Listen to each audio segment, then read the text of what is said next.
Hello नमस्कार दोस्तों, स्वागत है आप सभी लोगों का विद्यार्थी कम्युनिटी के आपके अपने यूट्यूब चैनल पर। आप लोगों को मालूम ही होगा कि नवंबर में सीजीपीएससी प्री का नोटिफिकेशन आने वाला है और पीएससी के एग्जाम में जितना जो आपका वेटेज इंडिया का रहता है उतना ही वेटेज जो है छत्तीसगढ़ का भी रहता है। तो हमें डीप लेवल पर जाकर छत्तीसगढ़ का इतिहास हो, भूगोल हो या फिर जो होती है आपका जनजाति हो, सबको विस्तृत रूप से अध्ययन करना पड़ेगा। और इसी की जो होती छत्तीसगढ़ भूगोल की हमारी आज दूसरी क्लास है, जिसके अंतर्गत हम देखने वाले हैं राज्य के प्रतीक चिन्हों के बारे में। इसके साथ साथ ही अगर टाइम बचता है तो हम और इसे जो है एक्सटेंड करने वाले हैं। बात करें हम छत्तीसगढ़ के राज्य के प्रतीक चिन्ह की, तो इसमें ये हमारा जो है ये ऐसा जो है हमारा लोगो है।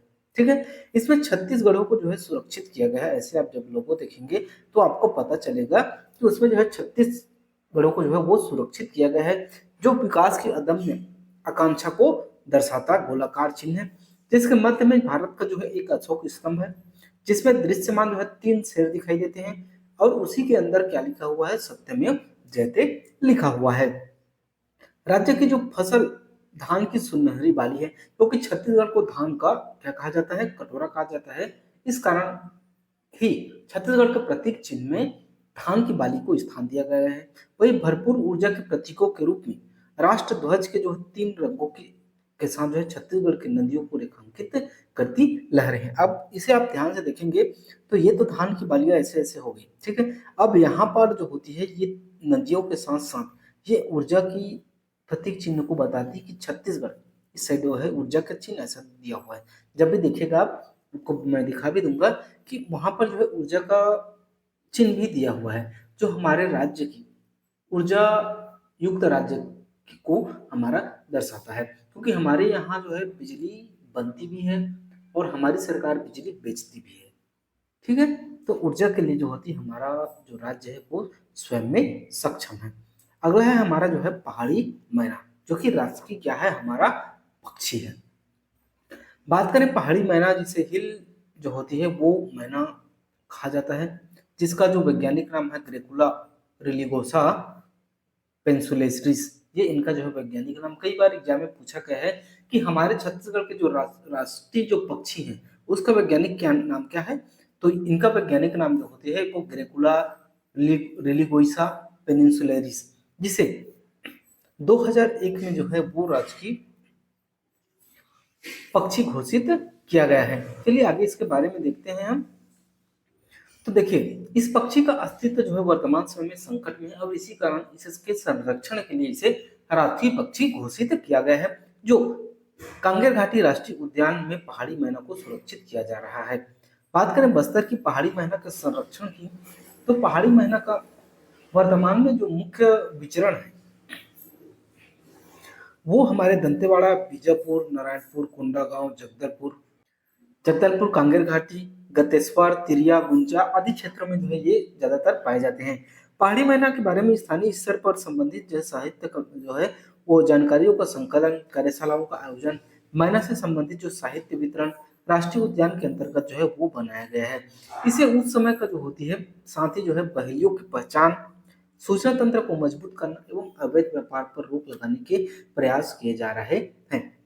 मतलब उस समय जब वर्तमान समय में मेल नहीं था, उस समय मेल नहीं था, ना व्हाट्सएप था, ना फोन की सुविधा थी, तब उस समय ये पहाड़ी मैना मैना लोग ही सूचना तंत्र का प्रमुख साधन थे। जब राजा महाराजाओं को एक राज्य से दूसरे राज्य सूचना देना रहता था तब वो लोग इस तकनीक का उपयोग करते थे। ठीक है, और बात करें इसके बारे में तो ये जो होते कांगेर घाटी राष्ट्रीय उद्यान में पाया जाता है और ये जो होती मेंस की दृष्टि से भी इम्पोर्टेंट है कि मेरे से पूछा जाता है कि जो हमारे राष्ट्रीय पक्षी है पहाड़ी मैना, उसके संरक्षण के पीछे क्या तर्क है।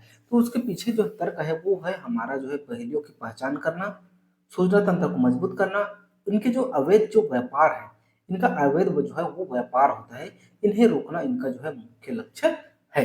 ठीक, चलिए आगे बढ़ते हैं। अब देखते हैं जो है राजकीय पशु कौन सी है।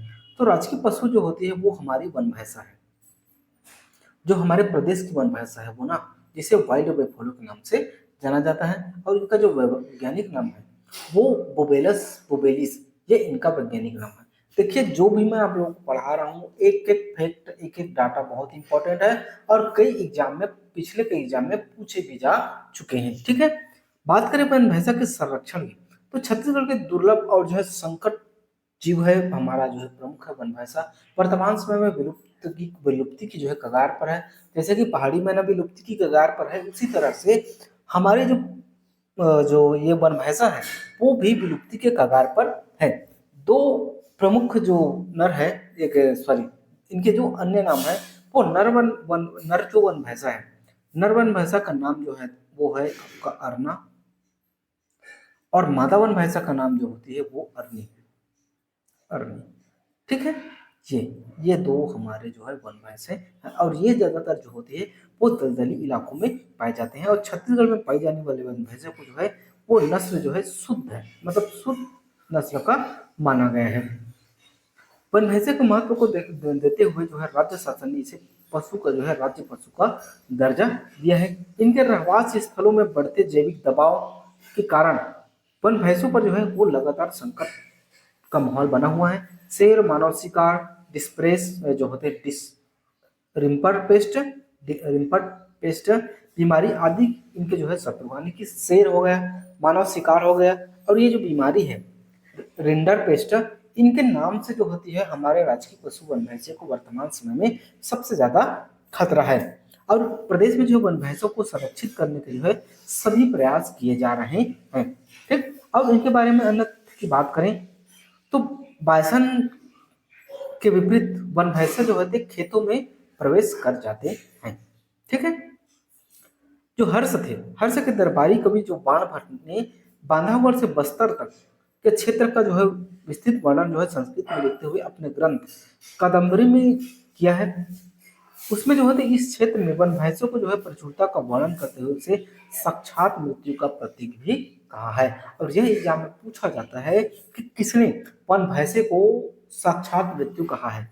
किसने कहा है, तो हर्ष के जो दरबारी कवि बाण भट्ट थे, उन्होंने छत्तीसगढ़ के जो बांधवगढ़ क्षेत्र में यानी कि बस्तर क्षेत्र में इनके भी जो है अधिकता के कारण इन्हें वहां का जो है साक्षात मृत्यु यानी कि एकदम प्रत्यक्ष मौत का दर्जा दिया है। ठीक है, और ये ज्यादातर जो होती है वो दलदली क्षेत्र में पाए जाते हैं।